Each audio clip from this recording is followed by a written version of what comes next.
Olá pessoal, tudo bem com vocês?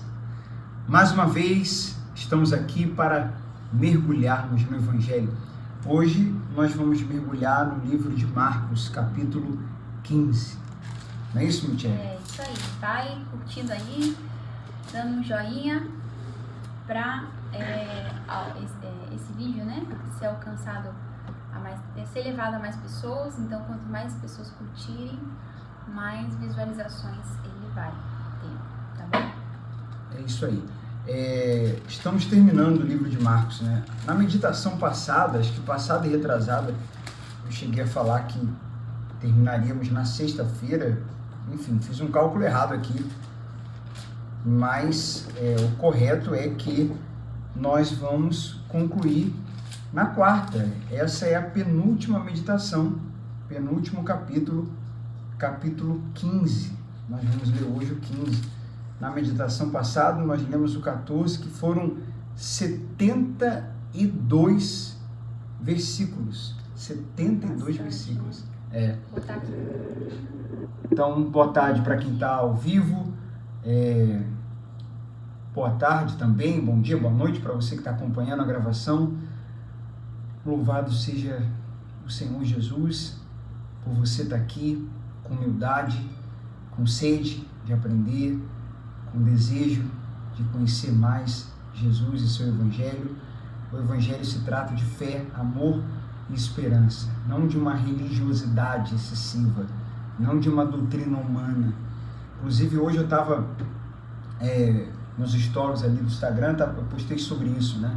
Quando a gente lê o Evangelho, especialmente, eu estava falando, como a gente sempre fala aqui de Mateus, capítulo 5, 6 e 7, ali, principalmente, mas todo o Evangelho, nós temos a doutrina de Cristo, né?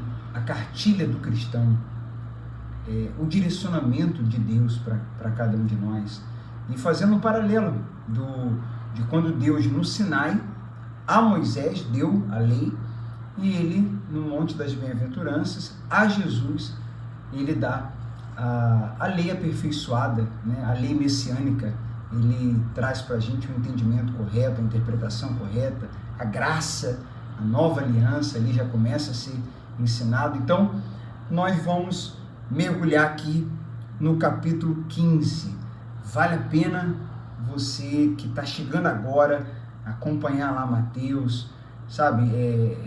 Talvez acelerar o vídeo, mas não abra mão da qualidade, não abra mão de você entender. Não assista por assistir, não. Porque se for para botar na velocidade 2, só para dizer que assistiu e não absolver, não vale a pena, não vale mesmo. Agora, você pode, como sugestão, colocar ali na velocidade 1,5, um pouco mais ou um pouco menos, mas anotando, prestando atenção, dando uma pausa, às vezes meditando, pegando sua própria Bíblia. Faça isso. Isso sim é o início de um mergulho, né? Não é todo, porque mergulhar é ler, meditar, encarnar, praticar e compartilhar. Então, vamos lá, capítulo 15 diz assim: o julgamento de Jesus diante de Pilatos.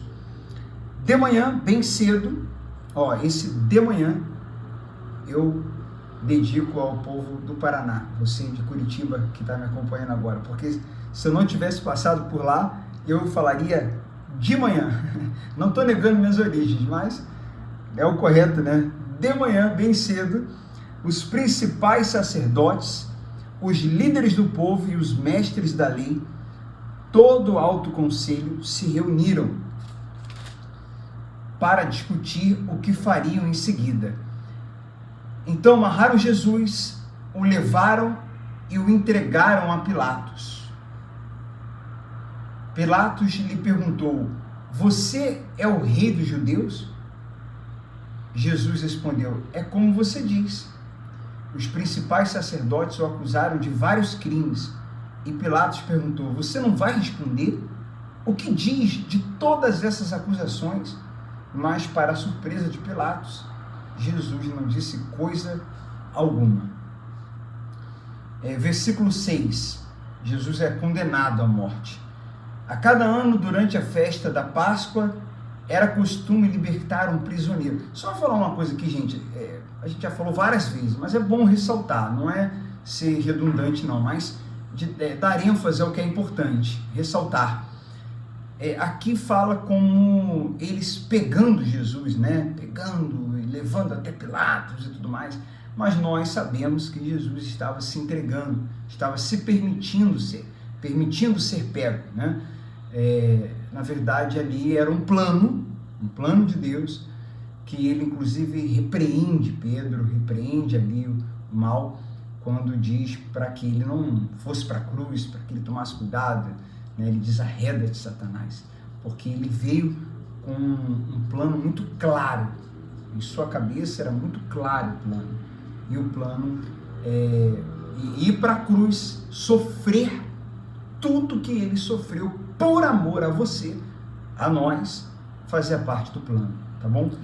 Isso faz a gente lembrar quando ele diz para Pedro ficar calmo, que Pedro estava ali também numa outra ocasião, né? Quando ele pega, a gente leu também, que Pedro já queria reagir na força do braço, e ele fala, não Pedro, na força do braço não, porque há um plano, né? Há um Deus soberano, não tem por que a gente ficar desesperado, não. Há um Deus soberano. Você quer falar? Não, exatamente isso que você está falando, porque há momentos que ele foi intimado, você não vai se defender, você não vai argumentar a favor de si e tal, sabe que eu tenho poder de te livrar, né? Se eu não me engano ele fala para Pilatos, né? Você sabe que eu tenho poder de te livrar, e Jesus falou para ele, nenhum poder você não teria se do céu não tivesse sido dado.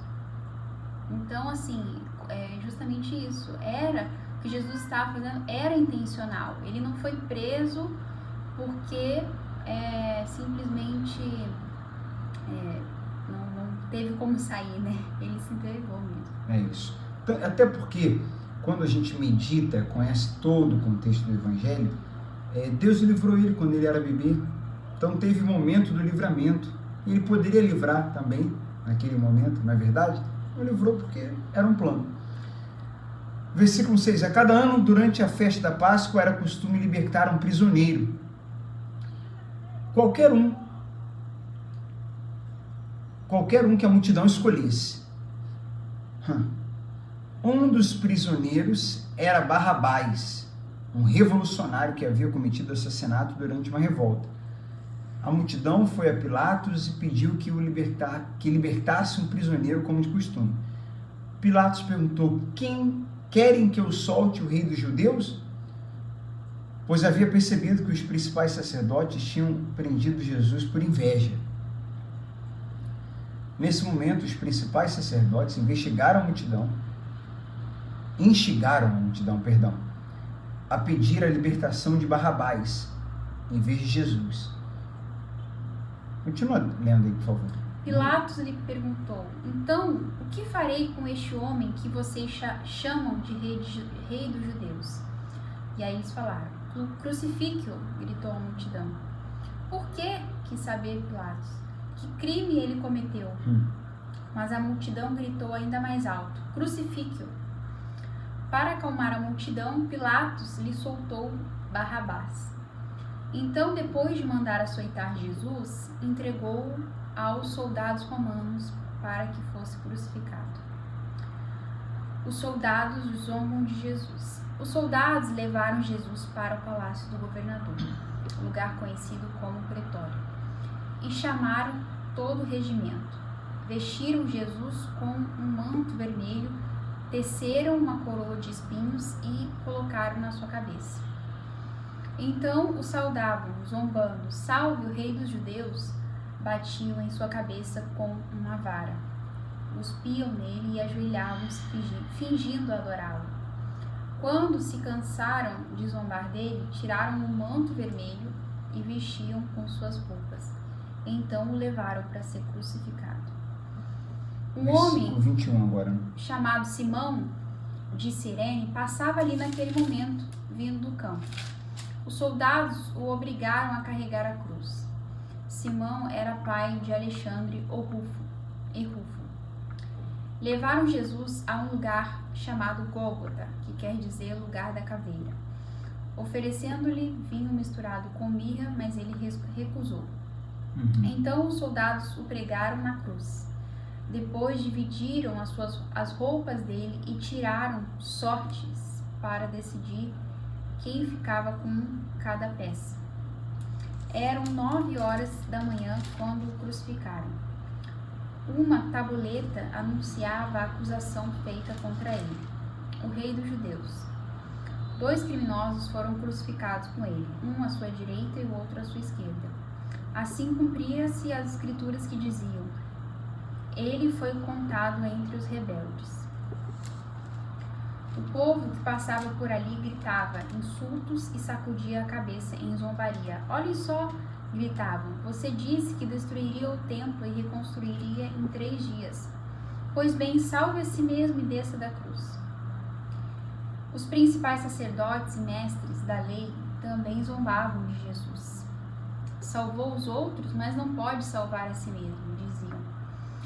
Que esse Cristo, o Rei de Israel, desça da cruz agora mesmo, para que vejamos e creiamos nele. Até os homens crucificados com Jesus o insultavam. Bem, acho que tudo isso que foi lido está dentro do contexto que nós já falamos, né? A mesma coisa com respeito ao livramento dele ter sido pego, que na verdade ele estava se entregando, o mesmo se dá com respeito a descer da cruz. Descer da cruz, largar a cruz, fugir, sair correndo, esse tipo de coisa não caberia a Jesus por causa do plano. Isso nos faz refletir muito em plano, em soberania, em amor, porque ele estava ali por amor. E essa soberania de Deus, esse plano, isso é muito profundo, sabe? Eu acredito que isso é uma coisa, Michele, que falta em muitas pessoas, esse entendimento de que Deus é soberano. Porque a maneira como às vezes nos comportamos, né, nós humanos, é como se Deus tivesse perdido o controle. Por algum momento ele perdeu o controle está nos homens, o controle está aqui, né, no governo terreno. E nunca, jamais isso acontecerá. Né? A gente vê em toda a Bíblia que ele está no controle. Ele... não, vai ter que colocar aí. Já tinha colocado, né? Senão vai desligar. Só um minutinho, gente, com licença. Eu achei que estava carregando. Apareceu uma mensagem, senão vai travar. Não dá nem para conferir, né? Mas tá. Então, essa falta de entendimento da soberania de Deus, de que Ele é o Todo-Poderoso, de que Ele não perde por nenhum milésimo de segundo, por nenhum momento, o controle, né? E que as coisas acontecem segundo sua vontade, né? Ou com a sua permissão. Se a gente confia nisso, se a gente crê nisso, nós vamos realmente ter uma fé muito mais firme, né? Estaremos muito menos propensos à ansiedade, ao desespero, à inquietação, não é verdade? Isso eu estou falando até de uma maneira geral, mas a gente pode trazer para a nossa vida pessoal. Ora, se eu entreguei a minha vida a Cristo, de verdade, entreguei minha vida a Deus, então, sabe, a minha entrega foi de verdade. Eu estou vivendo um casamento com Ele, eu me entreguei a Ele, Ele é a minha prioridade, eu me relaciono com Ele. Então, assim, qualquer coisa que aconteça comigo, até aquilo que aos meus olhos é negativo, isso vai ser para o meu bem. Ele está permitindo, Ele está no controle, Ele está vendo tudo, não está dormindo, não está morto, não perdeu o controle de nada, não. É nisso que queremos, sabe? Quando a gente lê isso aqui, a gente reflete muito, muito mesmo nisso, porque Jesus estava passando por tudo isso aqui, mas era, como o Michele falou, intencional, era proposital, como a gente está falando aqui desde o início, era um plano. Porque se ele não era um revolucionário, né, como o acusavam, então ele não teria repreendido Pedro a justamente não usar as armas de um revolucionário, porque como que ele iria perder a credibilidade, digamos assim. Se Pedro, Pedro chegou a ter uma ação agressiva e Jesus foi lá e curou a orelha do soldado que lhe tinha ferido. Porque a gente não pode sair da nossa razão, mesmo que lutando por causas certas, justas, mas a gente não pode perder a nossa razão usando as armas erradas, justamente. Então, ainda que lutando pelo certo, né? Exato. Então a gente tem que crer, sobretudo, lógico que não temos que nos isentar, né? Porque a gente prega o evangelho hoje, porque Jesus nos deu uma direção, uma ordem, e de pregar o evangelho a toda criatura. Porque também está escrito como crerão se não há quem pregue. E como pregar se ninguém se dispõe a ir, né? Então, existe um aceitar, né, o chamado de Deus a viver o propósito, mas isso não quer dizer que nós temos que nos isentar de fazer a nossa parte, de sermos testemunhas, né? Mas sempre, obviamente, lutando com as armas certas, né? E o maior posicionamento que existe, o maior, o profundo, o verdadeiro posicionamento de um cristão é se comportar como Cristo, é dar um bom testemunho de Cristo. Esse sim é um posicionamento que louva a Deus, que adora a Deus, diretamente a Deus. É isso que Ele espera de nós. Recebereis o Espírito Santo, né? Recebereis poder ao descer sobre vós o Espírito Santo e sereis minhas testemunhas. Paramos no 33, né? Isso. Pode ser. Ao meio-dia desceu sobre toda a terra uma escuridão que durou 3 horas. Por volta das 3 da tarde, Jesus clamou em alta voz: Eloi, Eloi, lama sabachthani, quer dizer, meu Deus, por que me abandonaste? Alguns dos que estavam ali, ouvindo isso, disseram: ele está chamando Elias. Um deles correu, ensopou uma esponja com vinagre e a ergueu com um caniço para que ele bebesse. Esperem, disse ele, vamos ver se Elias vem tirá-lo daí. Então Jesus clamou em alta voz e deu o último suspiro. A cortina do santuário do templo se rasgou em 2 partes, de cima até embaixo.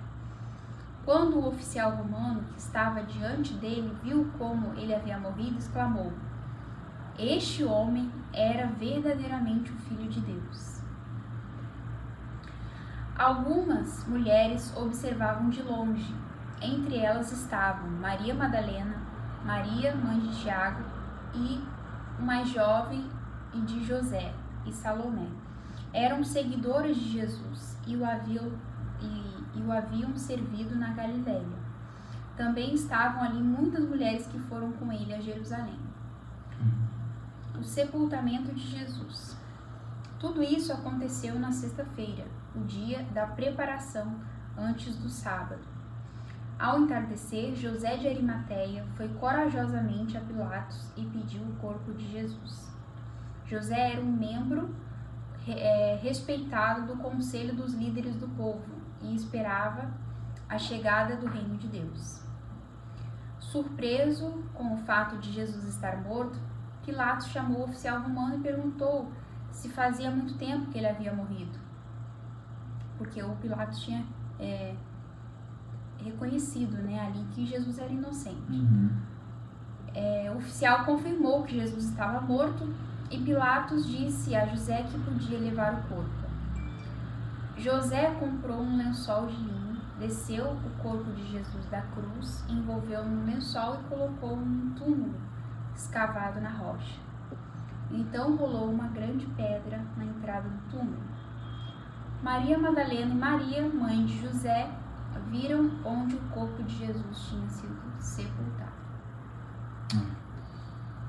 Aí tem coisas que nós explicamos, né, comentamos, que é a abertura do santuário. Eu quero destacar aqui, a gente já falou da cortina do santuário do templo que se rasgou. Eu quero destacar aqui o oficial romano que estava diante dele, viu como ele havia morrido e exclamou: esse homem era verdadeiramente o Filho de Deus. Jesus foi reconhecido como Filho de Deus pelo Pai lá no capítulo 1, versículo 11, capítulo 9, versículo 7, pelos demônios, por Marcos, por si mesmo, quando ele fala, e agora por um oficial gentil. Então, aqui a gente está chegando no final do livro de Marcos, né?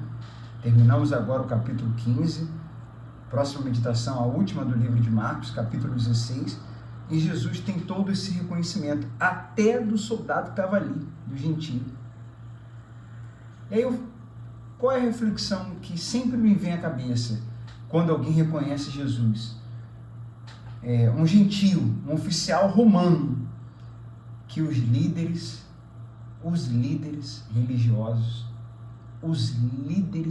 religiosos não o reconheciam. Aliás, tramaram a morte dele, né? É muita, como a gente já falou aqui também várias vezes, é muito orgulho, é muita dureza de coração. E vale a pena, eu vou finalizar aqui essa meditação lembrando, reforçando uma coisa que teve uma meditação que nós falamos, que o pecado, existem pecados que envolvem, que são semelhantes aos animais. Lembra quando a gente falou disso? Lembra? Semelhante aos animais, que é o pecado de instinto. Uma coisa que poucas vezes falamos, né? Pouco é falado. Por exemplo, a gula. Ele fala da sabedoria terrena, né? O instinto ali da carne, a pessoa está comendo além do limite, já está saciada, ela continua comendo. Isso é o instinto. Então, quando nós, seres humanos, nos deixamos levar pelo instinto, seja no pecado da gula, seja no pecado da prostituição, no pecado do adultério, no pecado da cobiça, de olhar e desejar uma outra pessoa, é o instinto. Os pecados relacionados a instinto nos fazem, muitas vezes, parecidos com animais. O ser humano fica parecido com um animal, nesse sentido de dele não pensar, dele não estar com a consciência dele plena, e ele se deixa levar pelo instinto. Mas quando a gente fala de petulância, arrogância, orgulho, egoísmo, se sentir superior, desprezar o outro, causar uma divisão, causar rebelião, causar divisão, se sentir o orgulho espiritual, tudo que está relacionado a ego, ao orgulho, a destratar, maltratar, desprezar, preconceitos, esses tipos de pecados já não são instintos. Esse tipo de pecado não torna nós, seres humanos, parecidos com animais. Esse tipo de pecado nos torna, todo pecado relacionado ao orgulho, nos torna parecidos com Lúcifer, que era o anjo que foi expulso do céu por causa exatamente dessas coisas todas que eu acabei de citar. Ele está falando aqui do pecado da língua, né? Eu vou ler rapidinho aqui só para finalizar. Da língua? Que fala da sabedoria terrena e a sabedoria do alto, que respalda isso que nós falamos, né? Essa sabedoria não é de Deus, mas animal e diabólica, né? Que diz lá em Tiago 3. Semelhantemente, a língua é fogo, é um mundo de iniquidade. A língua está localizada entre os órgãos do nosso corpo e pode contaminar a pessoa por inteiro. E não somente põe completamente em chamas o curso da nossa existência, como acaba ela mesma incendiada pelo inferno. Pois toda a espécie de feras, aves, répteis e criaturas marinhas é possível domar e, de fato, tem sido domada pelos seres humanos. A língua, contudo, nenhuma pessoa consegue dominar. É um mal incontrolável, cheio de veneno mortal. Com a língua bendizemos o Senhor e Pai, porém, com ela amaldiçoamos nossos semelhantes, criados à imagem de Deus. Meu Deus. Da mesma forma, da mesma boca procedem bênção e maldição. Meus queridos irmãos, isso não está certo. Isso o apóstolo Paulo, lá na época, ele já advertia os cristãos, né? Meus irmãos, isso não está certo. Acaso pode uma mesma fonte jorrar água doce e água potável e água salobre? Ora, meus irmãos, é possível que uma figueira produza azeitonas ou uma videira figos? Assim também uma fonte de água salgada não pode jorrar água doce. Cultivemos a sabedoria do céu. Quem dentre vós é sábio e tem o verdadeiro entendimento? Que demonstre pelo seu bom proceder cotidiano, mediante obras praticadas com humildade que tem a origem na sabedoria. No entanto, se abrigas em vosso coração inveja, amargura e ambição egoísta, não vos orgulheis disso, nem procureis negar a verdade, porque este tipo de sabedoria não vem dos céus, mas é terrena, não é celestial, mas demoníaca. Pois onde existe inveja e rivalidade, aí há confusão e todo tipo de atitudes maléficas. Porém, a sabedoria que vem do alto é, antes de tudo, pura, repleta de misericórdia e de bons frutos, imparcial e sem hipocrisia. Ora, a justiça é a colheita produzidos por aqueles que semeiam a paz. Meu Deus. Então, depois vocês meditem lá em Tiago, capítulo 3. Não Na dá verdade, pra falar. essa carta é Não dá pra falar do mais nada. apóstolo Tiago. Não vão... Sabe quando fecha assim? Poderia falar bastante coisa sobre isso aí, mas encerra. Você quer falar? Não. É a palavra de Deus. Tiago 3. Meu Deus do céu. Nos rasgar, Tiago né, 3. gente? Tiago 3. Ai, Tiago 3. Tiago 3 é o oposto de tudo que a gente está vendo aí atualmente. Mas vamos lá. Eu não vou seguir a manada. Eu não vou seguir o que está por aí. Eu quero seguir Tiago 3. Eu fico com o Tiago. Fico com o Espírito Santo que inspirou o Tiago. Nós vamos ficando por aqui hoje de cinzinha, né? Não foi combinado, por acaso. Deus abençoe vocês, gente. Um grande abraço e vamos seguir mergulhando no Evangelho. Próxima meditação será a última do capítulo de Marcos. Deixa aí no comentário o que mais te tocou, o que mais mexeu. Eu vou comentar, dessa vez até eu vou comentar lá. O Tiago 3 é uma extensão do Evangelho, né?